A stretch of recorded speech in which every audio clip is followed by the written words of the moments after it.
ای قربونی کرامت بزرگیت برم، خودت کریمی، خودت رحیمی، چقدر چخانت بکنیم عزیزم.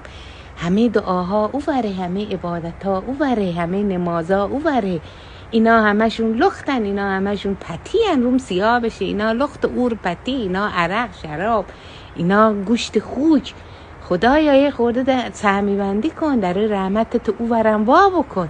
ای که نمیشه. شما به همه میگی 4 تا زن بسون، به 4 تاش با عدالت رفتار کن. 5 تا قراره داری، 5 تا چیش داری نگاه میکنی؟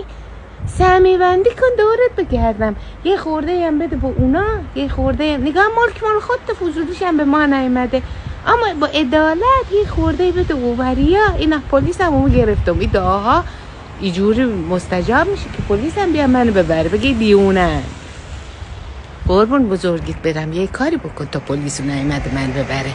نه خدا شکر نبردم، اما یه کاری بکن، سهمی بندی بکن، دو چیش نگاه نکن.